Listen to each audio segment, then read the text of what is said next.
ರಾಷ್ಟ್ರೀಯ ಅಪರಾಧ ತಡೆ ಮತ್ತು ಮಾನವ ಹಕ್ಕುಗಳ ಭಾರತ ಪರಿಷತ್ ಸಂಸ್ಥೆಯ ಸಂಸ್ಥಾಪಕ ರಾಷ್ಟ್ರೀಯ ಅಧ್ಯಕ್ಷ doctor John Samuel Kim, national anti crime and human rights of India organisation founder and national chairman.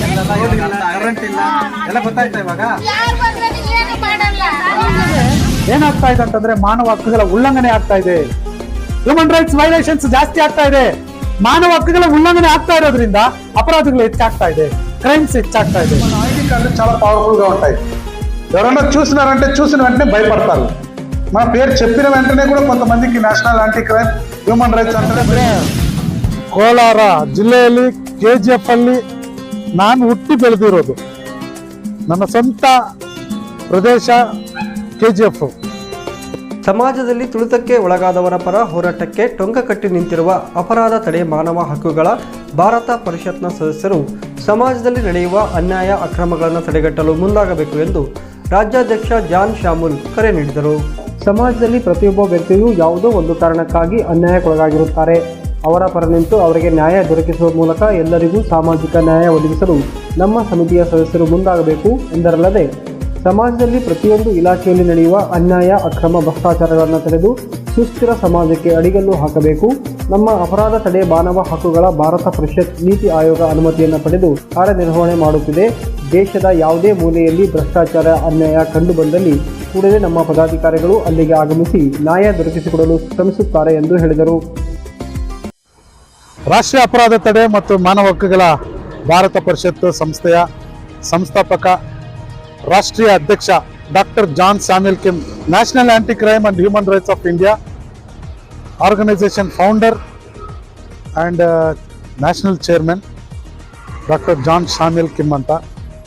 ಇವತ್ತು ಕೋಲಾರ ಜಿಲ್ಲೆಯಲ್ಲಿ KGF ತಾಲೂಕು ಇವತ್ತು ಚಿನ್ನದ ನಗರದಲ್ಲಿ ನಾನು ಬಂದು ಕೆಲವೊಂದು ವಿಚಾರಗಳ ಬಗ್ಗೆ, ನಮ್ಮ ಸಂಸ್ಥೆಯ ಬಗ್ಗೆ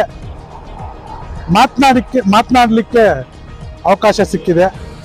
ಯಾಕಂತಂದರೆ ಕೋಲಾರ ಜಿಲ್ಲೆಯಲ್ಲಿ KGF ಅಲ್ಲಿ ನಾನು ಹುಟ್ಟಿ ಬೆಳೆದಿರೋದು, ನನ್ನ ಸ್ವಂತ ಪ್ರದೇಶ KGF. ಯಾಕಂತಂದರೆ ನಾನು KGF ಅಲ್ಲಿ ಹುಟ್ಟಿ ಇವತ್ತು ಈ ಸಂಸ್ಥೆಯನ್ನು ಸ್ಥಾಪನೆ ಮಾಡಿ ಸುಮಾರು 6 ವರ್ಷ ಆಯಿತು. ಈ 6 ವರ್ಷಗಳಲ್ಲಿ ಇಡೀ ದೇಶದಲ್ಲಿ 20 ರಾಜ್ಯಗಳಲ್ಲಿ ಸಂಸ್ಥೆಯನ್ನು ನಾನು ಸ್ಥಾಪನೆ ಮಾಡಿ ಸಮಿತಿಗಳನ್ನು ನಾನು ಮಾಡಿದ್ದೀನಿ. ಸುಮಾರು 99 ಲಕ್ಷಕ್ಕೆ ಮೇಲ್ಪಟ್ಟಂತಹ ಮೆಂಬರ್ಶಿಪ್ಗಳನ್ನ ಮಾಡಿದ್ದೀನಿ, ಸದಸ್ಯತ್ವವನ್ನು ಕೊಟ್ಟಿದ್ದೀನಿ ನಮ್ಮ ಸಂಸ್ಥೆಯಲ್ಲಿ. ನನ್ನ ಒಂದು ಗುರಿ, ನನ್ನ ಒಂದು ಉದ್ದೇಶ ಏನಂತಂದ್ರೆ ಮಾನವ ಹಕ್ಕುಗಳನ್ನು ಸಂರಕ್ಷಣೆ ಮಾಡಬೇಕು, ಮಾನವ ಹಕ್ಕುಗಳ ಹೋರಾಟ ಮಾಡಬೇಕು, ಮತ್ತೆ ಜನಸಾಮಾನ್ಯರಿಗೆ, ತುಳಿತಕ್ಕೆ ಒಳಗಾಗಿರ್ತಕ್ಕಂಥ ಜನರಿಗೆ, ನಿರ್ಗತಿಕರಿಗೆ, ಮಹಿಳೆಯರಿಗೆ, ಕಾರ್ಮಿಕರಿಗೆ, ಮಕ್ಕಳಿಗೆ, ಮತ್ತೆ ವೃದ್ಧರಿಗೆ, ವಿಕಲಚೇತನರಿಗೆ, ರೈತರಿಗೆ, ಬಡ ಸಮುದಾಯದವರಿಗೆ, ಅಲ್ಪಸಂಖ್ಯಾತರಿಗೆ, ಈ ರೀತಿಯಾದಂತಹ ಹಿಂದುಳಿದ ವರ್ಗದವರಿಗೆ, ಎಲ್ಲ ಜಾತಿ ಜನಾಂಗಕ್ಕೆ ಯಾವುದೇ ಲಿಂಗ ಭೇದ ಇಲ್ದಿರ, ಯಾವುದೇ ತಾರತಮ್ಯ ಇಲ್ದಿರ, ಯಾವುದೇ ರೀತಿಯಾದಂಥ ಭೇದ ಭಾವ ಇಲ್ದಿರ ಪ್ರತಿಯೊಬ್ಬರು ಕೂಡ ಮಾನವ ಹಕ್ಕುಗಳನ್ನು ಹೊಂದ್ಕೋಬೇಕು, ಮಾನವ ಹಕ್ಕುಗಳ ಬಗ್ಗೆ ಅರಿವು ಪಡ್ಕೋಬೇಕು ಅನ್ನೋ ಉದ್ದೇಶಕ್ಕೋಸ್ಕರವಾಗಿ ಪ್ರತಿಯೊಬ್ಬರು ಕೂಡ ಮಾನವ ಹಕ್ಕುಗಳನ್ನು ತಿಳ್ಕೋಬೇಕು, ಅವ್ರಿಗೆ ಅರಿವು ಮೂಡಿಸಬೇಕು ಅಂತೇಳಿ ನಾನು ಈ ಸಂಸ್ಥೆಯನ್ನು ಸ್ಥಾಪನೆ ಮಾಡಿದ್ದೀನಿ.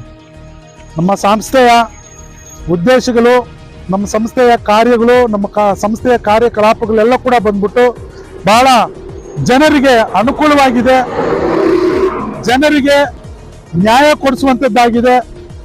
ಅದೇ ರೀತಿಯಲ್ಲಿ ಈ ಸಂಸ್ಥೆಯ ಮುಖಾಂತರ ಅನೇಕರು ಏನಾಗಬೇಕು ಅಂತಂದರೆ, ನಮಗೆ ಬಾಬಾ ಸಾಹೇಬ್ ಅಂಬೇಡ್ಕರ್ ಅವರು ಕೊಟ್ಟಂಥ ಸಂವಿಧಾನ, ಏನು ಸಂವಿಧಾನ ಇದೆಯೋ ಸಂವಿಧಾನವನ್ನು ಪ್ರತಿಯೊಬ್ಬರು ಕೂಡ ತಿಳ್ಕೋಬೇಕು. ಆ ಸಂವಿಧಾನದಲ್ಲಿ ಇರ್ತಕ್ಕಂಥ ಹಕ್ಕುಗಳು, ಸಂವಿಧಾನದಲ್ಲಿ ಇರ್ತಕ್ಕಂಥ ಮೂಲಭೂತ ಹಕ್ಕುಗಳನ್ನು ಪಡ್ಕೋಬೇಕು. ಆ ಮೂಲಭೂತ ಹಕ್ಕುಗಳಿಗೆ ಸುಮಾರು ವಂಚಿತರಾಗ್ತಾ ಇದ್ದಾರೆ. ಆ ಮೂಲಭೂತ ಹಕ್ಕುಗಳಿಗೆ ವಂಚಿತರಾಗಿರ್ತಕ್ಕಂಥವ್ರಿಗೆ ಮೂಲಭೂತ ಹಕ್ಕುಗಳನ್ನ ಕಲ್ಪಿಸಿಕೊಡ್ಬೇಕು ಎಂಬುದೇ ನಮ್ಮ ಉದ್ದೇಶ.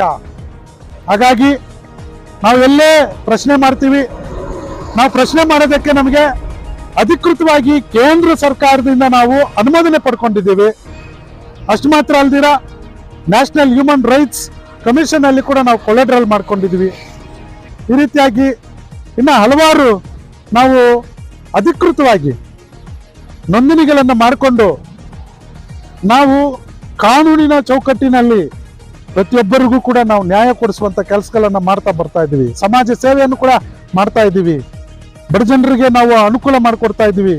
ಹಂಗಾಗಿ ಇವತ್ತು ನಮ್ಮ ಕೋಲಾರ ಜಿಲ್ಲೆಯಲ್ಲಿ KGF ನಗರದಲ್ಲಿ ಇವತ್ತು ನಾನು ಮತ್ತೆ ತಿರುಗಿ ಈ KGF ನಗರದಲ್ಲಿ ಒಂದು ಟೀಮನ್ನ ಜನರೇಟ್ ಮಾಡಿ ಅವರಿಗೆ ಒಂದು ಅಧಿಕಾರವನ್ನು ಕೊಟ್ಟು ಅಧಿಕಾರಿಕವಾದಂಥ ಒಂದು ಪ್ರಶ್ನೆ ಮಾಡೋದಕ್ಕೆ, ಹೋರಾಟ ಮಾಡಲಿಕ್ಕೆ, ಮಾನವ ಹಕ್ಕುಗಳನ್ನು ಸಂರಕ್ಷಣೆ ಮಾಡೋದಕ್ಕೆ, ಪ್ರತಿಯೊಬ್ಬರಿಗೂ ಕೂಡ ಮನೆ ಮನೆಗೂ ಮಾನವ ಹಕ್ಕುಗಳ ಬಗ್ಗೆ ತಿಳುವಳಿಕೆ ಅರಿವನ್ನು ಮೂಡಿಸುವುದಕ್ಕೋಸ್ಕರವಾಗಿ ಒಂದು ಟೀಮನ್ನ, ಒಂದು ತಂಡವನ್ನ ಇಲ್ಲಿ ರಚನೆ ಮಾಡಿದ್ದೀವಿ. ಇವತ್ತಿಂದ ಈ ತಂಡ ಬಂದ್ಬಿಟ್ಟು KGF ಅಲ್ಲಿ ಕೆಲಸ ಮಾಡುತ್ತೆ. ಎಲ್ಲೇ ಯಾವ ಅಧಿಕಾರಿ ಕಚೇರಿಗಳಲ್ಲಾಗ್ಲಿ ಎಲ್ಲೇ ಆಗ್ಲಿ ಪ್ರಶ್ನೆ ಮಾಡ್ತಾರೆ. ಯಾರೇ ತಪ್ಪು ಮಾಡಿದ್ರು, ಭ್ರಷ್ಟಾಚಾರ ಮಾಡಿದ್ರು, ಅನ್ಯಾಯ ಮಾಡಿದ್ರು, ಅಪರಾಧಗಳನ್ನು ಮಾಡಿದ್ರು, ಅವುಗಳನ್ನ ಕಾನೂನಿನ ಚೌಕಟ್ಟಿನಲ್ಲಿ ಅದನ್ನ ಪ್ರಶ್ನೆ ಮಾಡಿ ಅದಕ್ಕೆ ತಕ್ಕಂತೆ ಅವರು ಹೋರಾಟ ಮಾಡ್ತಾರೆ ಅನ್ನುವಂಥದ್ದನ್ನ ತಿಳಿಸ್ತಾ ಇದ್ದೀರಿ. ಹಂಗಾಗಿ ಈ KGF ನಗರದ ಜನತೆಯನ್ನು ಕೂಡ ನಾವು ಗೌರವಿಸ್ತಾ ಇದ್ದೀರಿ. ಯಾಕಂತಂದ್ರೆ ನಾನು ಈ KGF ಅಲ್ಲಿ ಹುಟ್ಟಿ ಬೆಳೆದು ನಮ್ಮ KGFಗೆ ಏನಾದರೂ ಒಂದು ಮಾಡಬೇಕು ಅನ್ನೋ ಒಂದು ಆಸೆ ನನಗಿದೆ. ಯಾಕಂದ್ರೆ ನಾನು ಈ ಮಣ್ಣಲ್ಲಿ ಹುಟ್ಟಿದ್ದು, ಈ ಗಾಳಿ, ಈ ಶ್ವಾಸ ನಾನು ಅನುಭವಿಸಿದ್ದೀನಿ. ಹಂಗಾಗಿ ನಮ್ಮ ಕೋಲಾರ KGF ಜನತೆಗೆ ಏನಾದರೂ ಒಂದು ನಾನು ಮಾಡಬೇಕನ್ನೋ ಒಂದು ಉದ್ದೇಶಕ್ಕೋಸ್ಕರ ಹೆಜ್ಜೆ ಇಕ್ಕಿದ್ದೀನಿ. ದಯವಿಟ್ಟು ಎಲ್ಲರೂ ಕೂಡ ನನಗೆ ಸಹಕಾರ ಮಾಡಬೇಕು. ನೀವೆಲ್ಲರೂ ಕೂಡ ಪ್ರೀತಿಯಿಂದ ನನ್ನನ್ನು ನೀವು ಆಧರಿಸಬೇಕು. ಮತ್ತೆ ಇನ್ನು ಯಾರಾದರೂ ನಮ್ಮ ಸಂಸ್ಥೆಗೆ ನೀವು ಸೇರ್ಪಡೆ ಆಗಬೇಕು ಅಂತಂದರೆ ನಿಮಗೆ ಧಾರಾಳವಾಗಿ ಸ್ವಾಗತ ಮಾಡ್ತೇವೆ. ದಯವಿಟ್ಟು ನೀವು ಬನ್ನಿ. ಈ ಸಂಸ್ಥೆಯಲ್ಲಿ ಒಳ್ಳೆ ವಿದ್ಯಾವಂತರು, ಎಜುಕೇಟರ್ಸು, ಮತ್ತೆ ಬಂದ್ಬಿಟ್ಟು ಇನ್ನು ಹೋರಾಟಗಾರರು, ಮತ್ತೆ IAS IPS ರಿಟೈರ್ಡ್ ಆಫೀಸರ್ಸು, ಮತ್ತೆ ಒಳ್ಳೆ ಜಡ್ಜಸ್ಸು ಎಲ್ಲರೂ ಕೂಡ ಇದ್ದಾರೆ. ಅವರೆಲ್ಲರೂ ಕೂಡ ಸೇರಿ ನಮ್ಮ ಜೊತೆಯಲ್ಲಿ ಕೆಲಸ ಮಾಡ್ತಾ ಇದ್ದಾರೆ. ಆದ್ದರಿಂದ ದಯವಿಟ್ಟು ನೀವು ಕೂಡ ಬನ್ನಿ. ನಾವು ಎಲ್ಲ ರೀತಿಯಾದಂಥ ಅಧಿಕೃತವಾಗಿ ನಾವು ಈ ಸಂಸ್ಥೆಯನ್ನು ಸ್ಥಾಪನೆ ಮಾಡಿದ್ದೀವಿ ಅಂತ ಹೇಳ್ತಾ, ಮತ್ತೆ ಇನ್ನೊಂದು ವಿಷಯ ಏನಂತಂದ್ರೆ, ನೀವು ಒಂದು ವೇಳೆ ಸೇರ್ಪಡೆ ಆಗಬೇಕು ಅಂತಂದ್ರೆ ಇಲ್ಲಿ ನಮ್ಮ ತಂಡ ಏನು ರಚನೆ ಮಾಡಿದ್ದೀವಿ, ಅವ್ರನ್ನ ಸಂಪರ್ಕ ಮಾಡಿ, ದಯವಿಟ್ಟು ಅವ್ರನ್ನ ಸಂಪರ್ಕ ಮಾಡಿ ನೀವು ಸೇರ್ಬಹುದು ಅಂತ ಹೇಳ್ತಾ, ನನಗೆ ಈ ಒಂದು ಅವಕಾಶವನ್ನು ಕೊಟ್ಟಂತ ನಿಮ್ಮೆಲ್ಲರಿಗೂ ಕೂಡ ಧನ್ಯವಾದಗಳನ್ನ ತಿಳಿಸ್ತೇನೆ.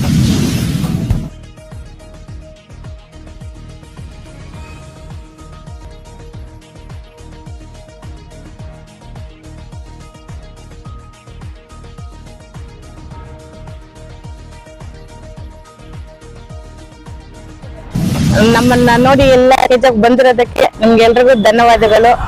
National anti crime human rights ಸಂಸ್ಥಾಪಕರು, ಇಂಡಿಯಾ ಸಂಸ್ಥಾಪಕರು ಇಲ್ಲಿ ಬಂದಿದ್ದಾರೆ. ನಮ್ಗೆ ತುಂಬಾ ತುಂಬಾ ತುಂಬಾ ತುಂಬಾ ಸಂತೋಷ ಇಲ್ಲಿ ಬಂದಿರೋದು. ಇಲ್ಲಿ ಬೆಳೆದು ಹುಟ್ಟು ಬೆಳೆದಿದ್ದಾರೆ ಅಂತ ಹೇಳಿದ್ದಾರೆ. ನಮಗೂ ಈ ಜಾಗದಲ್ಲಿ ನಾವು ಇರೋದು ಅನ್ನೋದಕ್ಕೋಸ್ಕರ ನಮಗೂ ಒಂದು ಸಂತೋಷ. ಈ KGF ಅಲ್ಲಿ ಹುಟ್ಟು ಬೆಳೆದಿದ್ದೀವಿ ಅಂತ ಹೇಳೋದಕ್ಕೆ ನಮ್ಗೆ ತುಂಬಾ ತುಂಬಾ, ಯಾವ ದೇಶಕ್ಕಾದ್ರೂ ಹೋಗ್ಲಿ, ನಾವು ಎಲ್ಲ ದೇಶನೂ ಹೋಗಿ ಬಂದಿದ್ದೀವಿ. KGF ಅಂದ್ರೆ ಫಸ್ಟ್ ಕರೆಂಟ್ ಬಂದಿರೋದು ನಮ್ KGFಗೆ, ಫಸ್ಟ್ ಬಂದು ರೈಲ್ವೆ ಟ್ರ್ಯಾಕ್ ಬಂದಿರೋದು ನಮ್ KGFಗೆ. KGF ಅಂದ್ರೆ ಒಂದು ಸ್ಪೆಷಲ್ ಇತಿಹಾಸ ಇದೆ. KGFಗೆ ಒಂದು ಇತಿಹಾಸ ಇದೆ. ಇಂಥ ಜಾಗದಲ್ಲಿ ಸಾರು ಬೆಳೆದು ಇಷ್ಟು ಜನಕ್ಕೆ ಹೆಲ್ಪ್ ಆಗಿದ್ದಾರೆ. ತುಂಬಾ ಹೆಲ್ಪಿಂಗ್ ನೇಚರ್ ಇದ್ದಾರೆ ಸಾರು.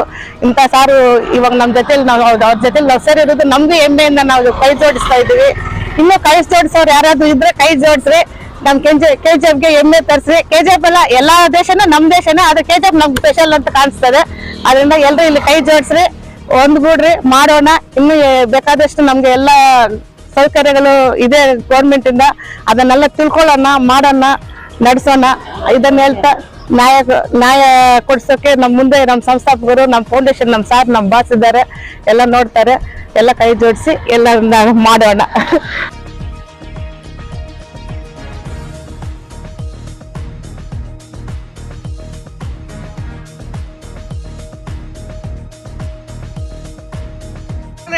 ವಿಶೇಷವಾಗಿ ಹೇಳ್ಬೇಕಂದ್ರೆ ಇಬ್ರು ಬ್ರದರ್ಸ್ ನಮ್ಮ ಮಧ್ಯದಲ್ಲಿದ್ದಾರೆ. ಅವರು ಸತೀಶ್ ಸಾರು ಮತ್ತೆ ಬಂದ್ಬಿಟ್ಟು ಸುದೇಶ್ ಸಾರು. ಇವತ್ತು ನಮ್ಮ ಮಧ್ಯದಲ್ಲಿ ಸಾರ್ ಬಂದಿದ್ದಾರೆ, ಸತೀಶ್ ಸಾರು ಬಂದ್ಬಿಟ್ಟು ಸುಮಾರು ಸಮಾಜ ಸೇವೆಗಳನ್ನ ಮಾಡ್ಕೊಂಡ್ ಬಂದಿದ್ದಾರೆ.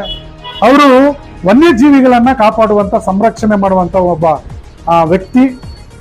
ಅವರು ನಿಜವಾಗ್ಲೂ ಪ್ರಾಣಿ ಹಾನಿ ಆಗಬಾರದು ಅನ್ನುವಂತ ವಿಶೇಷವಾದಂತ ಒಂದು ಕಾಳಜಿ ಇಟ್ಕೊಂಡು ಗುರಿಯಲ್ಲಿ ಅವರು ವನ್ಯಜೀವಿಗಳನ್ನ ಕಾಪಾಡಿ ಸಂರಕ್ಷಣೆ ಮಾಡುವಂತವ್ರಿಗೆ ನನ್ನ ಹೃದಯಪೂರ್ವಕವಾದಂತ ಅಭಿನಂದನೆಗಳು.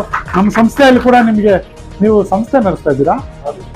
ಓಕೆ, ನಿಮ್ಮ ಸಂಸ್ಥೆಗೆ ಕೂಡ ನಮ್ಮ ಒಂದು ಸಹಕಾರ ಇರುತ್ತೆ. ಧನ್ಯವಾದಗಳು. ನಿಮ್ಗೆ ಒಳ್ಳೆ ಒಂದು ಸ್ಥಾನಮಾನ ಕೊಡ್ತೀವಿ ಅಂತ ಹೇಳ್ತೀವಿ. ಇನ್ನ ಜಾಸ್ತಿ ನಾವು ವನ್ಯಜೀವಿಗಳನ್ನ ನಾವು ಸಂರಕ್ಷಣೆ ಮಾಡಿದ್ರೆ ನಮ್ಮ ಆರೋಗ್ಯಕ್ಕೆ ಒಳ್ಳೆಯದು, ನಮ್ಮ ಜನಗಳಿಗೆ ಒಳ್ಳೆಯದು, ನಮಗೆ ಅದು ಪ್ರಾಣಿಗಳಿರೋದು ನಮ್ಗೆ ಎಷ್ಟೋ ಒಳ್ಳೆಯದು.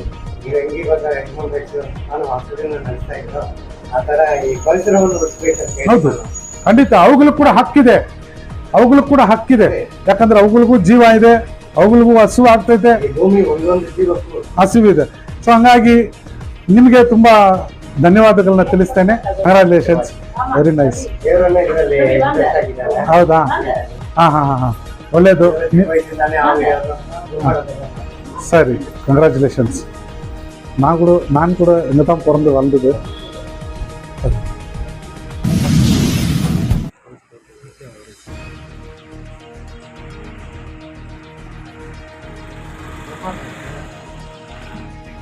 ನಮ್ಮ ಸಂಸ್ಥೆ ಎಲ್ಲ ಸದಸ್ಯರನ್ನ ಸ್ವಾಗತಿಸಿ ನಾವು ಈ ಹ್ಯೂಮನ್ ರೈಟ್ಸ್ ಅಲ್ಲಿ ಇಲ್ಲಿ ಕೆಲಸ ಮಾಡಬೇಕು ಅಂತ ಒಂದು ಇದಕ್ಕೆ ಏನಕ್ಕೆ ಬಂದಿದ್ದೇವೆ ಅಂದ್ರೆ ನಮ್ಮ KGF ಅಲ್ಲಿ ಶೋಷಣೆಗಳು ಜಾಸ್ತಿ ಇದೆ, ಹೆಣ್ಮಕ್ಕಳ ಇದು ಪರದಾಟ ತುಂಬಾ ಇದಾಗಿದೆ.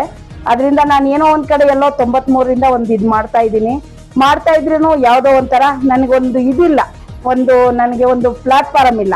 ಒಂದು ಪ್ಲಾಟ್ಫಾರಮ್ ಬೇಕು ಅಂತ ನಾನು ಹಿಂಗೆ ಹುಡುಕಾಡುವಾಗ ನಮ್ಮ ಶ್ಯಾಮ್ ಸರ್ ಅವರು ಈ ತರ ಮಾನವ ಹಕ್ಕುಗಳ ಆಯೋಗ ಇದು ರಿಜಿಸ್ಟ್ರೇಷನ್ ಮಾಡಿಸಿದ್ದಾರೆ, ಸಂಸ್ಥೆ ಓಪನ್ ಮಾಡಿದ್ದಾರೆ.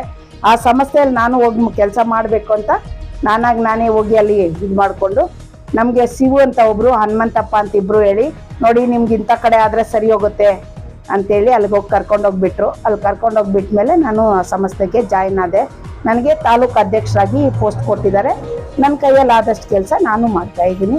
ಇನ್ನೂ ಮುಂದಕ್ಕೆ ಸಂಸ್ಥೆಗೆ ಸೇರೋಂಥ ಜನಗಳನ್ನ ಸೇರಿಸಿ ಗ್ರಾಮದಲ್ಲೂ ಒಂದೊಂದು ಇದು ಮಾಡಬೇಕು. ಒಂದು 11 ಜನ ಸೇರಿಸಿ ಅಲ್ಲೊಂದು ಟೀಮ್ ಮಾಡಿ ಆ 11 ಜನರಲ್ಲಿ ಯಾರೋ ಒಬ್ರು ನಮ್ಮ ತಾಲೂಕಿಗೆ ಮತ್ತೆ ನಮ್ಮ ಇದಕ್ಕೆ ಡಿಸ್ಟಿಕ್ ಹಾಕೋಬೇಕು ಅಂತ ನಮ್ಮ ಆಸೆ ಇದೆ. ಏನು ಈ ರಾಷ್ಟ್ರೀಯ ಮಾನವ ಹಕ್ಕುಗಳು ಅಂದ್ರೆ ಏನು? ಫಸ್ಟು ಎಲ್ಲರೂ ಮಾಡ್ತಾ ಇದ್ದಾರೆ, ಎಲ್ಲರೂ ರಾಷ್ಟ್ರೀಯ ಮಾನವ ಹಕ್ಕುಗಳು ಮಾಡ್ತಾ ಇದ್ದಾರೆ, ಬೇರೆ ಸಂಘಟನೆಗಳಿದೆ. ಇದರಲ್ಲಿ ಏನು ವಿಶೇಷತೆ ಅನ್ನೋದು ಮೊದಲು ತಿಳ್ಕೊಬೇಕು. ಫಸ್ಟ್ ಮಾನವ ಹಕ್ಕುಗಳು ಅಂದ್ರೆ ಏನನ್ನ ತಿಳ್ಕೊಬೇಕು, ಅದ್ರಲ್ಲಿ ಯಾವ್ದು ಬರುತ್ತೆ ಅಂತ ತಿಳ್ಕೊಬೇಕು. ಸೊ ಕಡೆ ವ್ಯಕ್ತಿ ಅಂದ್ರೆ ಶ್ರೀಮಂತರಿಗೆ ದಬ್ಬಾಳಿಕೆ ಮಾಡೋರಿಗೆಲ್ಲ ನಾವು ಇಲ್ಲಿ ಹೇಳ್ತಾ ಇರೋದು, ಇಲ್ಲಿ ಯಾವುದೇ ಈ ಸಂಘಟನೆಯಲ್ಲಿ ಜಾತಿ ಭೇದ ಇಲ್ಲ, ಲಿಂಗ ಭೇದ ಇಲ್ಲ, ವರ್ಣ ಭೇದ ಇಲ್ಲ. ಇಲ್ಲಿ ಒಂದು ಅನ್ಯಾಯ, ಶೋಷಣೆ, ದಲಿತ ಧೋರಣೆಗೆ ಹೋದವ್ರಿಗೆ ನ್ಯಾಯ ದೊರಕಿಸೋದು ಈ ಸಮಸ್ಯೆಯ ಮೂಲ ಉದ್ದೇಶ. ನಮ್ಮ ಶ್ಯಾಮ್ ಸಾರ್ ಅನ್ನೋರು ಏನಾಗಿದ್ದಾರೆ, 9 ವರ್ಷ ಹಿಂದೆ ಕೋಲಾರ್ನಲ್ಲಿ ಈ ಸಮಸ್ಯೆಯನ್ನ ಅವರು ರೂಪಿಸಿದ್ರು. ಅವ್ರು ರೂಪಿಸಿದಲ್ಲಿ ಸುಮಾರು ನೋವು ನಲಿವುಗಳೆಲ್ಲ ಕಷ್ಟ ಬಿದ್ದು ಇವತ್ತು ಸಮಸ್ಯೆಯನ್ನ ಕಟ್ಟಿ 20 ರಾಜ್ಯಗಳಲ್ಲಿ ಸಮಸ್ಯೆಯನ್ನ ಅವರು ತನ್ನ ಒಂದು ಸಾರಥ್ಯದಲ್ಲಿ ನಡೆಸ್ತಾ ಇದ್ದಾರೆ. ನಿಮ್ಗೂ ಗೊತ್ತಿರ್ಬೋದು, ಕರ್ನಾಟಕದಲ್ಲಿ ಸಮಸ್ಯೆ ನಡೆಸೋದೇ ತುಂಬಾ ಕಷ್ಟ ಅನ್ನೋದನ್ನ 20 ರಾಜ್ಯದಲ್ಲಿ ಅವರು ನಡೆಸ್ತಾ ಇದಾರೆ ಅಂದ್ರೆ ಅವ್ರ ಸಾಮರ್ಥ್ಯ ಏನಿದೆ ಅನ್ನೋದು ನಿಮ್ಗೆ ಗೊತ್ತಿರೋಂತ ವಿಚಾರನೆ. ಅದೆಲ್ಲ ಇದೆ. ಪಾರ್ಲಿಮೆಂಟ್ ಅಲ್ಲಿ ಶ್ಯಾಮ್ ಸಾರ್ ಅವ್ರು ನಮ್ ಏನ್ ಅಧ್ಯಕ್ಷರಿದಾರೋ ಅವ್ರ ಅಧ್ಯಕ್ಷರು ಇಲ್ಲ ಅಂದ್ರ ಮಹಾರಾಷ್ಟ್ರ, ಪುಣೆ, ಬೆಂಗಾಲು, ವೆಸ್ಟ್ ಬೆಂಗಾಲ್, ಅಲ್ಲೆಲ್ಲ ಪಂಜಾಬ್, ಅಲ್ಲೆಲ್ಲ ನಮ್ ಸಮಸ್ಯೆಗಳಿದೆ. ಅಲ್ಲಿರೋದ್ರಿಂದ ನಾವ್ ಹೇಳೋದೇನೆ ಅಂತಂದ್ರೆ ಇವತ್ತು ಚಿಕ್ಕ ಸಮಸ್ಯೆ ಮುಂದೆ ದೊಡ್ಡ ಸಮಸ್ಯೆ ಆಗ್ಬೋದು. ಆದ್ರೆ ನೀವೆಲ್ಲ ಕೈ ಜೋಡಿಸಿ ಏನ್ ನಮ್ ತಾಲೂಕಿದೆ, KGF ತಾಲೂಕು ಏನಿದೆ, ಅವ್ರ ಅಧ್ಯಕ್ಷತೆಯಲ್ಲಿ ಏನಿದೆ, 4 ಜನ ಸೇರಿಸಿ ಇಲ್ಲಿ ಏನ್ ಸಮಸ್ಯೆ ಇದೆ ಯಾವ್ದನ ಇರ್ಬೋದು. ಇವತ್ತು ಗಾಂಜಾಯಿಂದ ಮಕ್ಕಳು ಅನ್ಯಾಯ ಆಗ್ತಾ ಇದ್ದಾರೆ, ಆಮೇಲೆ ಇದು ಏನು ಬಾಲ್ಯ ವಿವಾಹ ಮಾಡ್ತಾ ಇದ್ದಾರೆ, ಏನ್ ನಡೀತಾ ಇದೆ, ಆಮೇಲೆ ಮೈನಿಂಗ್ ಇರ್ಬೋದು. ನಾನು ಎಕ್ಸಾಂಪಲ್ ಹೇಳ್ತಾ ಇರೋದು, ಯಾವ್ದೇನ ಇರ್ಬೋದು, ಇಲ್ಲ ಒಂದು ರಸ್ತೆ ಇರ್ಬೋದು, ಇಲ್ಲ ಯಾವುದೇ ಒಂದು ವ್ಯಕ್ತಿ ಇದಾದ್ರೂ ನಮ್ಮ ಸಮಸ್ಯೆಗೆ ಬಂದಾಗ ನೀವು ಅದನ್ನ ದೂರು ಸ್ವೀಕರಿಸಿ ಜಿಲ್ಲಾ ಮಟ್ಟಕ್ಕೆ ವರದಿ ಕೊಟ್ಟು ನೀವು ಅದನ್ನ ಮುನ್ನಡೆಸ್ಬೋದು. ನಿಮ್ ಕೈಯಲ್ಲಿ ಆಗ್ಲಿಲ್ಲ ಅಂತ ಪಕ್ಷದಲ್ಲಿ ಜಿಲ್ಲಾ ಸಹಾಯ ಬಂದ್ರೆ ಖಂಡಿತವಾಗ್ಲೂ ಜಿಲ್ಲಾ ಮಟ್ಟದಿಂದ ಏನ್ ನಿಮ್ಗೆ ಸಹಾಯ ಬೇಕೋ ನಾವು ಮತ್ತು ನಮ್ಮ ಜೊತೆ ಇರೋಂಥ ರಾಜ್ಯದ ಮಟ್ಟದವರು ಚರ್ಚೆ ಮಾಡಿ ನಿಮ್ಗೆ ಸಂಪೂರ್ಣ ಸಹಕಾರ ಕೊಡ್ತೀವಿ. ರಾಷ್ಟ್ರೀಯ ಅಪರಾಧ ತಡೆ ಮತ್ತು ಮಾನವ ಹಕ್ಕುಗಳ ಭಾರತ ಪರಿಷತ್ ಸಂಸ್ಥೆಯ ವತಿಯಿಂದ ಇವತ್ತು KGF ತಾಲೂಕಿನಲ್ಲಿ ಒಂದು ಮಹಿಳಾ ತಂಡವನ್ನು ರಚನೆ ಮಾಡಿದ್ದೀರಿ. ನಿಮ್ಮೆಲ್ರಿಗೂ ಕೂಡ ನನ್ನ ಹೃದಯಪೂರ್ವಕವಾದಂಥ ಅಭಿನಂದನೆಗಳನ್ನು ಸಲ್ಲಿಸ್ತೇನೆ. ಅದೇ ರೀತಿಯಲ್ಲಿ ನಮ್ಮ ಮಾಧ್ಯಮ ಮಿತ್ರರಾದಂಥ ಸುದೇಶ್ ಸರ್ಗೂ ಕೂಡ ನನ್ನ ಹೃದಯಪೂರ್ವಕವಾದಂಥ ಧನ್ಯವಾದಗಳು. ಸರ್, ನಮ್ಮ ಬಗ್ಗೆ ಇನ್ನೂ ಪ್ರಚಾರ ಮಾಡಿ, ಸುದೇಶ್ ಸಾರು ನಮ್ಮ ಸುದ್ದಿಗಳನ್ನು ಮತ್ತು ನಮ್ಮ ಕಾರ್ಯಕ್ರಮಗಳನ್ನು ಯಶಸ್ವಿ ಮಾಡಿ ಇನ್ನು ಹಲವಾರು ಕೋಲಾರ ಜಿಲ್ಲೆ ಮತ್ತು KGF ತಾಲೂಕಲ್ಲಿ ಎಲ್ಲ ಜನರಿಗೂ ಕೂಡ ಅವರು ವೈರಲ್ ಮಾಡಿ ಈ ಒಂದು ಸೋಷಿಯಲ್ ಮೀಡಿಯಾದಲ್ಲಿ ಇನ್ನು ಎಲ್ರಿಗೂ ಕೂಡ ಅವರು ಅಭಿನಂದನೆಗಳನ್ನ ತಿಳಿಸ್ತೇನೆ ಸರ್. ಧನ್ಯವಾದಗಳು. ನಿಮ್ಮಂಥವ್ರಿದ್ರೆ ದೇಶಕ್ಕೆ ಒಳ್ಳೇದಾಗತ್ತೆ, ಸಮಾಜಕ್ಕೆ ಒಳ್ಳೇದಾಗತ್ತೆ, ಜನರಿಗೆ ಅನುಕೂಲ ಆಗುತ್ತೆ. ಹಂಗಾಗಿ ನಿಮಗೆ ನಾನು ಹೃದಯಪೂರ್ವಕವಾದ ಅಭಿನಂದನೆಗಳು. ಇವತ್ತು ನಮ್ಮ ರಾಜ್ಯ ಮಟ್ಟದಲ್ಲಿ ನಾವು ಸ್ಥಾಪನೆ ಮಾಡಿ ಹಲವಾರು ಜನರಿಗೆ ನಾವು ನ್ಯಾಯವನ್ನು ಕೊಡಿಸೋದಕ್ಕೋಸ್ಕರ ಹೋರಾಟ ಮಾಡ್ತಾ ಇದ್ದೀವಿ. ಮುಖ್ಯ ಉದ್ದೇಶ ಏನಂತಂದ್ರೆ ನೋಡಿ, ನಮ್ಮ ರಾಜ್ಯಾಧ್ಯಕ್ಷರು ಸೋಮಶೇಖರ್ ಅಂತ ಹೇಳ್ಬಿಟ್ಟು ತುಮಕೂರಿನವರು, ತುಂಬ ಒಳ್ಳೆ ವ್ಯಕ್ತಿ, ಬಹಳ ಪವರ್ಫುಲ್ ಅಂತ ಮನುಷ್ಯ. ಇನ್ನೊಂದೇನಂತಂದ್ರೆ ಅವ್ರು ಯಾರಿಗೂ ಭಯ ಪಡೋದಿಲ್ಲ, ಹೆದರೋ ವ್ಯಕ್ತಿ ಅಲ್ಲ, ಕಾನೂನಾತ್ಮಕವಾಗಿ ಕೆಲಸ ಮಾಡುವಂಥ ವ್ಯಕ್ತಿನ ನಮ್ಮ ರಾಜ್ಯಕ್ಕೆ ರಾಜ್ಯಾಧ್ಯಕ್ಷರಾಗಿ ನಾವು ನೇಮಿಸಿದ್ದೀವಿ. ಅದೇ ರೀತಿ ಮಹಿಳಾ ರಾಜ್ಯಾಧ್ಯಕ್ಷರಾಗಿ ಶ್ರೀಮತಿ ಭಾಗ್ಯಮ್ಮ ಅವ್ರನ್ನ, ತುಮಕೂರು ಅವ್ರದ್ದು, ಅವರು ಒಳ್ಳೆ ಸಮಾಜ ಸೇವಕರು, ಒಳ್ಳೆ ಹೋರಾಟಗಾರ್ತಿ, ಅಂಥವ್ರನ್ನ ನಾವು ರಾಜ್ಯಾಧ್ಯಕ್ಷರಾಗಿ ನೇಮಕ ಮಾಡಿದ್ದೀವಿ. ಇವತ್ತು ಸುಮಾರು 10 ರಿಂದ 12 ಜಿಲ್ಲೆಗಳಲ್ಲಿ ನಮ್ಮ ಕರ್ನಾಟಕದಲ್ಲಿ ಮಹಿಳೆಯರನ್ನು ನಾವು ಅಧ್ಯಕ್ಷರಾಗಿ ನೇಮಕ ಮಾಡಿದ್ದೀವಿ. ಅತಿ ಬೇಗನೆ ನಾವು ಒಂದು ದೊಡ್ಡ ಕಾರ್ಯಕ್ರಮವನ್ನು, ದೊಡ್ಡ ಸಭೆಯನ್ನು ನಾವು ಬೆಂಗಳೂರಲ್ಲಿ ಹಮ್ಮಿಕೋಬೇಕಂತೇಳಿ ತೀರ್ಮಾನ ಮಾಡಿದ್ದೀವಿ. ಯಾಕಂತಂದ್ರೆ ನಮ್ಮ ಸಂಸ್ಥೆ ಅಧಿಕಾರಿಕವಾಗಿ ನಾವು ನೋಂದಣಿ ಮಾಡ್ಕೊಂಡಿರ್ತಕ್ಕಂಥ ಸಂಸ್ಥೆ ಇದು. ಅದೇ ರೀತಿಯಲ್ಲಿ ಅಧಿಕೃತವಾಗಿ ಕೂಡ ನಾವು ನೋಂದಣಿ ಮಾಡ್ಕೊಂಡಿರ್ತಕ್ಕಂಥ ಸಂಸ್ಥೆ ಇದು. ನೋಡಿ, ಈ ಲೋಗೋ ಕೂಡ ನಾವು ಇದನ್ನ ಅಧಿಕೃತವಾಗಿ ರಿಜಿಸ್ಟರ್ ಮಾಡಿದ್ದೀವಿ. ಯಾಕಂತಂದ್ರೆ ಈ ಲೋಗೋ ಬಂದ್ಬಿಟ್ಟು ಮಾಡಬೇಕು ಅಂತಂದ್ರೆ 6 ತಿಂಗಳು ಟೈಮ್ ತಗೊಂಡು ಅಷ್ಟು ಚೆನ್ನಾಗಿ ಈ ಲೋಗೋನ ನಾವು ಮಾಡಿದ್ದೀವಿ. ಅಷ್ಟೇ ಅಲ್ದಿರ ಈ ಲೋಗೋ ಬಂದ್ಬಿಟ್ಟು ಅಧಿಕೃತವಾಗಿ ನೋಂದಣಿ ಮಾಡಿದ್ದೀವಿ. ಆ ರೀತಿ ಪ್ರತಿಯೊಂದು ಕೂಡ ನಾವು ಅಧಿಕೃತವಾಗಿ ನೋಂದಣಿ ಮಾಡ್ಕೊಂಡಿರ್ತಕ್ಕಂಥ ಸಂಸ್ಥೆ ನಮ್ಮ ರಾಷ್ಟ್ರೀಯ ಅಪರಾಧ ತಡೆ ಮತ್ತು ಮಾನವ ಹಕ್ಕುಗಳ ಭಾರತ ಪರಿಷತ್ ಸಂಸ್ಥೆ. IT ರಿಟರ್ನ್ಸು ಪಕ್ಕಾ ಇದೆ, 25 ವರೆಗೂ ಇದೆ. ಆನ್ಯುವಲ್ ರಿಪೋರ್ಟ್ಸ್ ಇದೆ 25 ವರೆಗೂ. IT ರಿಟರ್ನ್ಸ್ ಇದೆ 24 ವರೆಗೂ. ATG ಇದೆ, 12A ಇದೆ. ಮತ್ತೆ FCRAಗೆ ಅಪ್ಲೈ ಮಾಡಿದ್ದೀವಿ, ಅದು ಕೂಡ ನಮಗೆ ಆಗ್ತಾ ಇದೆ. ಮತ್ತೆ ನಮಗೆ ನೀತಿ ಆಯೋಗದಿಂದ ಸರ್ಟಿಫಿಕೇಟ್ ಇದೆ, ರಿಜಿಸ್ಟರ್ ಆಗಿರ್ತಕ್ಕಂಥದ್ದು. ಸೋಷಿಯಲ್ ಜಸ್ಟಿಸ್ ಎಂಪವರ್ಮೆಂಟ್ ಅಲ್ಲಿ ರಿಜಿಸ್ಟರ್ ಆಗಿರ್ತಕ್ಕಂಥ ಸರ್ಟಿಫಿಕೇಟ್ ಇದೆ. ISO ಅಲ್ಲಿ ರಿಜಿಸ್ಟರ್ ಆಗಿದ್ದೀವಿ, ನ್ಯಾಷನಲ್ ಟ್ರಸ್ಟ್ ಅಲ್ಲಿ ರಿಜಿಸ್ಟರ್ ಆಗಿದ್ದೀವಿ. ಈ ರೀತಿ ನಾವು ನ್ಯಾಷನಲ್ ಹ್ಯೂಮನ್ ರೈಟ್ಸ್ ಕಮಿಷನ್ ಅಲ್ಲಿ ಕೂಡ ನಾವು ಕೊಲೆಟ್ರಲ್ ಆಗಿದ್ದೀವಿ, ಕೊಲೆಟ್ರಲ್ ಮಾಡ್ಕೊಂಡಿದ್ದೀವಿ. ಅದಕ್ಕೆ ಸಕ್ಕಂಥ ಸರ್ಟಿಫಿಕೇಟ್ಸ್ ಎಲ್ಲ ನನ್ನ ಹತ್ರ ಇದೆ. ನಾವು ಬಾಂಡ್ ಬರೆದಿದ್ದೀವಿ, ಅವ್ರಿಗೆ ಬಾಂಡ್ ಸಬ್ಮಿಟ್ ಮಾಡಿದ್ದೀವಿ ನ್ಯಾಷನಲ್ ಹ್ಯೂಮನ್ ರೈಟ್ಸ್ ಕಮಿಷನ್ಗೆ. ಯಾಕಂತಂದ್ರೆ ಇವತ್ತು ಸುಮ್ಮನೆ ಸಂಸ್ಥೆನ ಸುಮಾರು ಜನ ಸಂಸ್ಥೆ ಅಂತ ಹೆಸರು ಹೇಳ್ಕೊಂಡು ನಾಮಕವಾಸ್ತಿಗೆ ಮಾಡ್ತಾ ಇದ್ದಾರೆ. ಕೆಲವರು ನಿಯತ್ತಾಗಿ ಮಾಡ್ತಾ ಇದ್ದಾರೆ, ಕೆಲವರು ನಾಮಕವಾಸ್ತಿಗೆ ಮಾಡ್ತಾ ಇದ್ದಾರೆ. ಏನೋ ದುಡ್ಡುಗೋಸ್ಕರ, ಏನೋ ಹೊಟ್ಟೆಪಾಡಿಗೋಸ್ಕರ ಮಾಡ್ಕೊಳ್ಳೋರು. ಅವ್ರಿಗೆ ನಮ್ಗೆ ಬೇಕಾಗಿಲ್ಲ, ಅವ್ರಿಗೆ ಸಂಬಂಧ ಅವ್ರದ್ದು.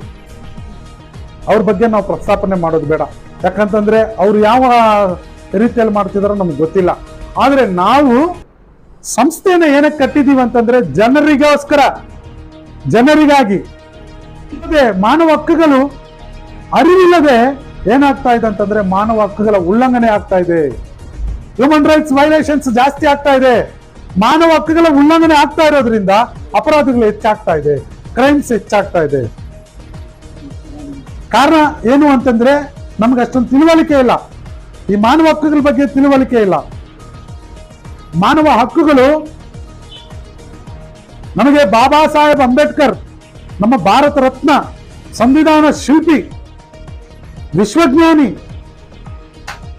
ಹೇಳಬೇಕಂದ್ರೆ ವಿಶ್ವಜ್ಞಾನಿ ಅಂತಹ ಮಹನೀಯರು ನಮಗೆ ಕೊಟ್ಟಂತ ಒಂದು ಗ್ರಂಥ ಏನಂತಂದ್ರೆ ಸಂವಿಧಾನ. ಈ ಸಂವಿಧಾನದ ಅಡಿಯಲ್ಲಿರ್ತಕ್ಕಂಥದ್ದೇ ಮಾನವ ಹಕ್ಕುಗಳು. ಈ ಮಾನವ ಹಕ್ಕುಗಳನ್ನ ಪ್ರತಿಯೊಬ್ಬರು ಕೂಡ ಈ ಮಾನವ ಹಕ್ಕುಗಳನ್ನ ಅನುಭವಿಸಬೇಕು, ಅರ್ಥೈಸ್ಕೋಬೇಕು. ಯಾರಿಗೆ ಈ ಮಾನವ ಹಕ್ಕುಗಳ ಬಗ್ಗೆ ತಿಳ್ಕೊಳ್ತಾರೋ ಅವ್ರು ಖಂಡಿತ ಹೋರಾಟ ಮಾಡೇ ಮಾಡ್ತಾರೆ. ಅವ್ರು ಖಂಡಿತ ಅವರ ಹಕ್ಕುಗೋಸ್ಕರ ಅವರು ಹೋರಾಟ ಮಾಡ್ತಾರೆ. ಅವ್ರಿಗೋಸ್ಕರ ಇಲ್ಲ ಅಂದ್ರು ಅವ್ರ ಮಕ್ಕಳಿಗೋಸ್ಕರ ಹೋರಾಟ ಮಾಡ್ತಾರೆ.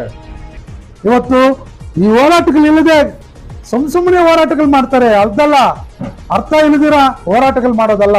ನಿಜವಾಗ್ಲೂ ಜನರಿಗೆ ಅನುಕೂಲ ಆಗುವಂತಹ ಹೋರಾಟಗಳನ್ನ ಮಾಡಬೇಕು, ಜನಸಾಮಾನ್ಯರಿಗೆ ಅನುಕೂಲ ಆಗುವಂತ ಹೋರಾಟಗಳನ್ನ ಮಾಡಬೇಕು. ಅಂತ ಹೋರಾಟಗಳು ಮಾಡಿದಾಗ ಜನರಿಗೆ ಅರಿವಾಗ್ತದೆ, ಜನರು ಎಚ್ಚೆತ್ತುಕೊಳ್ತಾರೆ, ಜನರಿಗೆ ನ್ಯಾಯ ಸಿಗುತ್ತೆ. ಇವತ್ತು ಸಾಮಾಜಿಕ ನ್ಯಾಯ ಇಲ್ಲ. ನಾನೊಂದು ಮಾತು ಹೇಳ್ತೇನೆ, ಇವತ್ತು ಸಾಮಾನ್ಯರಿಗೆ ನ್ಯಾಯ ಇಲ್ಲ.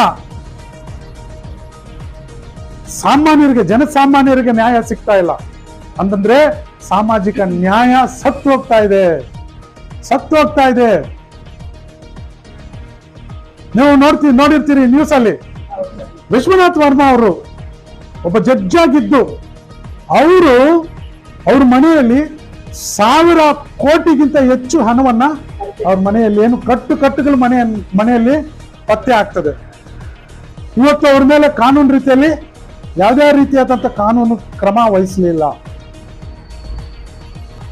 ಇವತ್ತು ನಮಗೆ ಜುಡಿಷಿಯರಿ ಮೇಲೆ, ನ್ಯಾಯಾಲಯಗಳ ಮೇಲೆ ನಮ್ಗೆ ಏನಾಗ್ತಿದೆ ಅಂತಂದ್ರೆ ಸಂದೇಹ ಮೂಡುವಂತ ಪರಿಸ್ಥಿತಿ ಬಂದಿದೆ.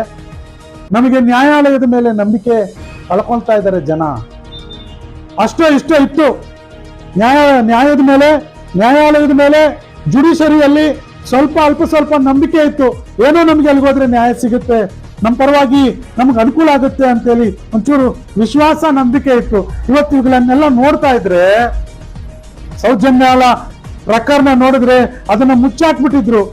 ಅದನ್ನ ಇವತ್ತು ಮತ್ತೆ ತಿರುಗಿ ಅದನ್ನ ಮುಚ್ಚಾಕೋದಕ್ಕೆ ಎಷ್ಟು ಮಂದಿ ಅದರಲ್ಲಿ ಇನ್ವಾಲ್ವ್ ಆಗಿದಾರೋ ಗೊತ್ತಿಲ್ಲ.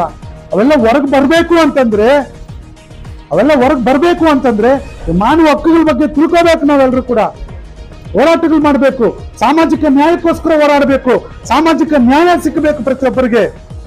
ಇದು ಸಿಗ್ತಾ ಇಲ್ಲ. ಅದಕ್ಕೋಸ್ಕರ ಇವತ್ತು ರಾಜಕಾರಣಿಗಳು ಏನ್ ಮಾಡ್ತಿದ್ದಾರೆ, ನಮ್ಮನ್ನು ಗುಲಾಮರು ಮಾಡ್ಕೊಂಡ್ಬಿಟ್ಟಿದ್ದಾರೆ. ರಾಜಕಾರಣಿಗಳು ಗುಲಾಮರು ಮಾಡ್ಕೊಂಡಿದ್ದಾರೆ. ಅದಕ್ಕೆ ಕಾರಣ ಏನಂತಂದ್ರೆ ನಾವೇ.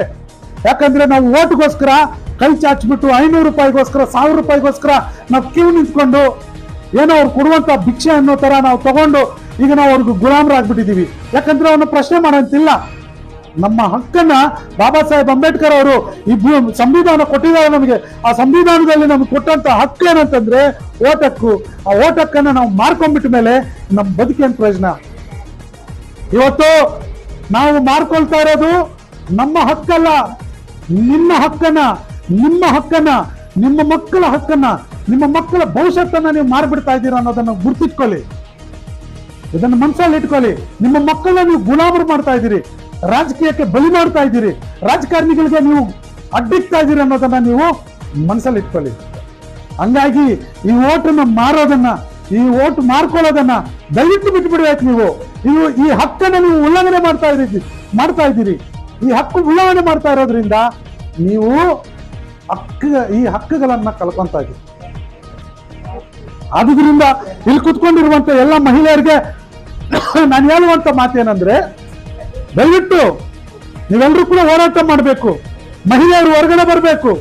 ಮಹಿಳೆಯರು ಈ ದೇಶದ ಕಣ್ಣುಗಳು, ಈ ದೇಶದ ಮುತ್ತುಗಳು, ಈ ದೇಶಕ್ಕೆ ಶಕ್ತಿ ತುಂಬುವಂತವ್ರು.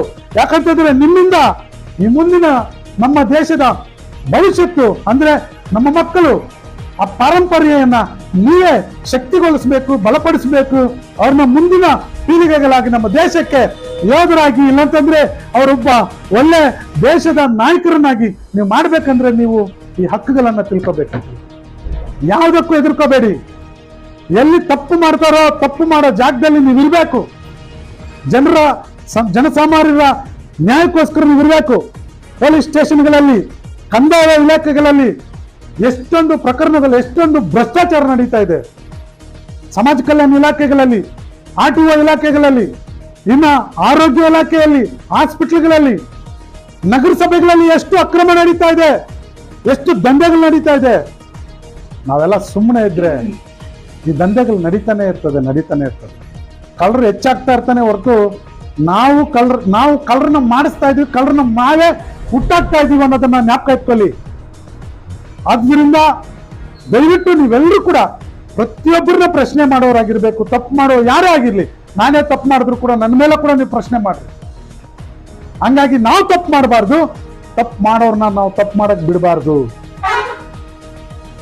ಆದ್ರಿಂದ ಇವತ್ತು ನಾನು ನಿಮ್ಮೆಲ್ರಿಗೂ ಕೂಡ ಈ ಒಂದು ಎಚ್ಚರಿಕೆಗಳನ್ನು ಕೊಡ್ತಾ ಇದ್ದೀನಿ. ನಮ್ಮ ಸಂಸ್ಥೆಯಲ್ಲಿ ನೀವು ಸೇರ್ಪಡೆ ಆಗಿದ್ದೀರಿ. ನಮ್ಮ ಸಂಸ್ಥೆ ಏನು ಆ ಕಾನೂನು ಚೌಕಟ್ಟಿನಲ್ಲಿ ಮಾಡಿದೀವೋ ಅದನ್ನು ಬಿಟ್ಟು ನೀವು ಎಲ್ಲೂ ಕೂಡ ಹೋಗ್ಬಾರ್ದು. ಅದಕ್ಕೆ ಬದ್ಧರಾಗಿರ್ಬೇಕು. ಸಂಸ್ಥೆಯ ನಡವಳಿಕೆಗಳಿಗೆ, ಸಂಸ್ಥೆಯ ಕಾರ್ಯಾಚರಣೆಗಳಿಗೆ, ಸಂಸ್ಥೆಯ ಉದ್ದೇಶಕ್ಕೆ, ಸಂಸ್ಥೆಯ ನೀತಿ ನಿಯಮಗಳಿಗೆ, ಸಂಸ್ಥೆಯ ಎಲ್ಲ ಷರತ್ತುಗಳಿಗೆ ನೀವು ಬದ್ಧರಾಗಿರ್ಬೇಕು. ಅದಕ್ಕೆ ಒಳಪಟ್ಕೊಂಡು ನೀವು ಕೆಲಸ ಮಾಡಿದ್ರೆ ಖಂಡಿತ ನಿಮಗೆ ಗೌರವ ಸಿಗುತ್ತೆ. ಖಂಡಿತ ನೀವು ಹೆಸರು ಮಾಡ್ತೀರಾ. ಖಂಡಿತ ನೀವು ಈ KGF ಜಿಲ್ಲೆಯಲ್ಲಿ ಜನರನ್ನ ನೀವು ಉದ್ಧಾರ ಮಾಡ್ತೀರಾ, ನೀವು ಕೂಡ ಹೆಸರು ಮಾಡ್ತೀರಾ ಅಂತ ಹೇಳ್ತಾ ನನ್ನ ಮಾತುಗಳನ್ನ ದಯವಿಟ್ಟು ಮೀಡಿಯಾ ಮಿತ್ರರು, ಮಾಧ್ಯಮ ಸ್ನೇಹಿತರು ಕೂಡ ದಯವಿಟ್ಟು ನಮ್ಗೆ ಸಹಕಾರ ಕೊಡಿ. ನಮಗೆ ನೀವು ಸಹಕಾರ ಕೊಡಿ, ನಮ್ಮ ಜೊತೆಯಲ್ಲಿ ಕೈ ಜೋಡಿಸಿ, ಆಯ್ತಾ? ನೀವು ನಮ್ಗೆ ಸಹಕಾರ ಮಾಡಿದ್ರೆ ನಾವು ಕೂಡ ಕೆಲಸ ಮಾಡೋದಕ್ಕೆ ನಮ್ಗೆ ಅನುಕೂಲ ಆಗುತ್ತೆ ಅಂತ ಹೇಳ್ತಾ ಎಲ್ರಿಗೂ ಕೂಡ ನನ್ನ ಹೃದಯಪೂರ್ವಕವಾದಂಥ ಧನ್ಯವಾದಗಳನ್ನು ತಿಳಿಸ್ತಾ, ಮತ್ತು ಇನ್ನೊಂದು ಸಮಯ ಸಿಕ್ಕಿದ್ರೆ, ಇನ್ನೊಂದು ಅವಕಾಶ ಸಿಕ್ಕಿದ್ರೆ ಇದೇ KGF ಅಲ್ಲಿ, ನಾನು ಹುಟ್ಟಿ ಬೆಳೆದಿರುವಂತ ಇದೇ KGF ಅಲ್ಲಿ ನನ್ನ KGF ಜನರಿಗೆ ನಾನು ಏನಾದರೂ ಮಾಡ್ತೀನಿ, ಖಂಡಿತ ಮಾಡಿ ತೋರಿಸ್ತೀನಿ ಅಂತ ಹೇಳ್ತಾ ನನ್ನ ಮಾತನ್ನು ಮುಗಿಸ್ತೇನೆ. ಜೈ KGF, ಜೈ ಕರ್ನಾಟಕ. ಜಿಲ್ಲಾ ಇವತ್ತಿಂದ ಮಂಜುಳಾ ಮೇಡಮ್ ಅವ್ರನ್ನ ಜಿಲ್ಲಾ ಕಾರ್ಯಾಧ್ಯಕ್ಷರಾಗಿ ಮಹಿಳಾ ಘಟಕದಲ್ಲಿ ನೇಮಕ ಮಾಡಿ ಅವ್ರಿಗೆ ಒಂದು ಗುರುತಿನ ಚೀಟಿಯನ್ನ ಅವ್ರಿಗೆ ನಾವು ಕೊಡ್ತಾ ಇದ್ದೀವಿ.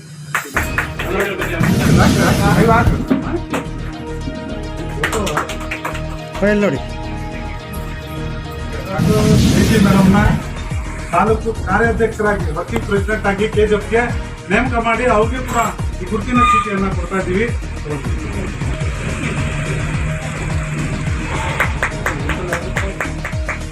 ಸರ್ ಒಂದು ಕೈ